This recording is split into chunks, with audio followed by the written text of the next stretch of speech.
મિત્રો, ગુજરાત સત્યવાર્તા ન્યૂઝમાં તમારું હાર્દિક સ્વાગત છે। હું છું મંશુરી શેરબાનુ। વડોદરામાં મધ્ય ગુજરાત વીજ કંપની દ્વારા આજે ભારે પોલીસ બંદોબસ્ત વચ્ચે વિશાળ વીજ ચેકિંગ ડ્રાઈવ હાથ ધરવામાં આવી હતી। શહેરના પાણીગેટ, બાવમાનપુરા, મદાર મોહલ્લા અને ફતેપુરા સહિતના વિસ્તારોમાં ટીમોએ સઘન તપાસ કરી હતી। આ ચેકિંગ દરમિયાન 800થી વધુ ગ્રાહકોના વીજ મીટરો તપાસવામાં આવ્યા હતા, જેમાંથી 25 કનેક્શનમાં વીજ ચોરી પકડાઈ હોવાનું સામે આવ્યું છે અને જ્યારે 7 જેટલા મીટરો શંકાસ્પદ જણાતા વધુ તપાસ હાથ ધરવામાં આવી રહી છે। મધ્ય ગુજરાત વીજ કંપનીએ વીજ ચોરી સામે કડક કાર્યવાહી કરવાની ચેતવણી આપી છે અને આગામી દિવસોમાં પણ આવા ચેકિંગ અભિયાન ચાલુ રાખવાની માહિતી આપી છે। ભારે પોલીસ બંદોબસ્ત વચ્ચે ચાલેલી આ કાર્યવાહીથી સંબંધિત વિસ્તારમાં ખળભળાટ મચી ગયો હતો।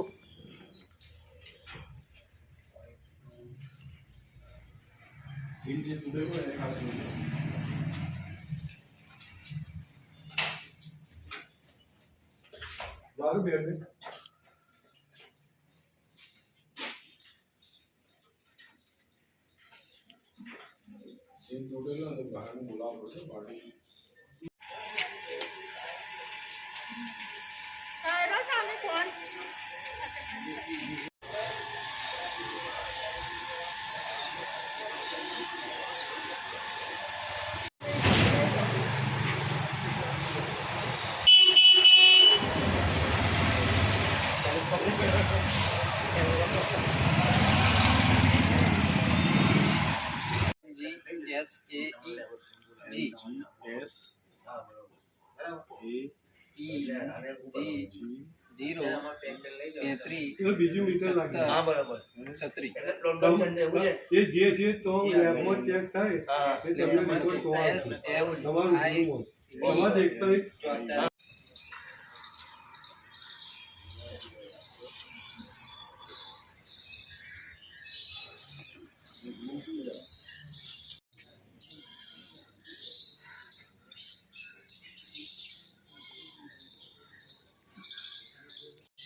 ओगणतीस एमपीएस है बराबर।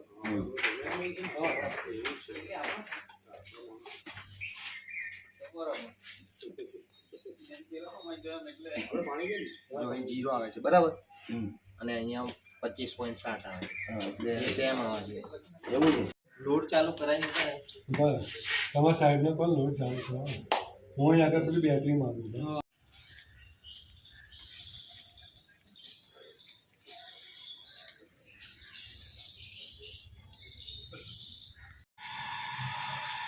ना ना आओ फिर ना ना आओ जल्दी बराबर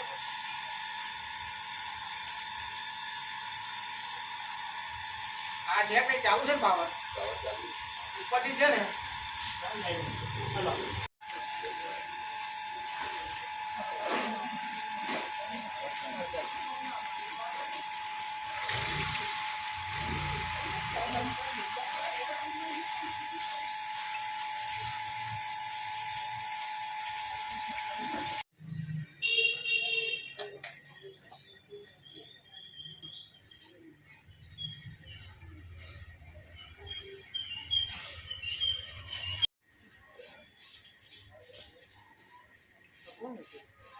એટલે મને જે માહિતી મળી છે એ પ્રમાણે અમારી વડી કચેરીના જે વિજિલન્સ ડિપાર્ટમેન્ટ છે એમની સૂચના અને માર્ગદર્શન હેઠળ અમારા વડોદરા શહેર પૂર્વ વિભાગીય કચેરીના તાબા હેઠળની પાણીગેટ અને માંડવી આ બંને સબ ડિવિઝનમાં વીજ ચેકિંગ હાથ ધરાયું હતું, જેમાં બાવામાનપુરા, પાણીગેટ શાક માર્કેટ, નુરાની મસ્જિદનો વિસ્તાર, બાવચાવાડ, અજબડી મિલ, મદાર મોલ્લા, જમનાભાઈ હોસ્પિટલની પાછળનો વિસ્તાર, હાથીખાના રોડ, પટેલ ફળિયા, રજપૂત ફળિયા, ખાટકીવાડ, સુથાર ફળિયા, મીઠા ફળિયા, ભદ્ર કચેરી રોડ, આવા વિસ્તારોમાં કુલ 24 ટીમ દ્વારા 872 વીજ જોડાણોની તપાસણી કરવામાં આવી છે અને એમાં 25 કિસ્સામાં વીજ ચોરી પકડાઈ છે અને 6 કિસ્સામાં ગેરરીતિ પકડાઈ છે અને 10 મીટર અમે શંકાસ્પદ તરીકે વધુ તપાસણી માટે કબજે લીધેલા છે અને આ જે 25 વીજ ચોરી અને 6 ગેરરીતિ છે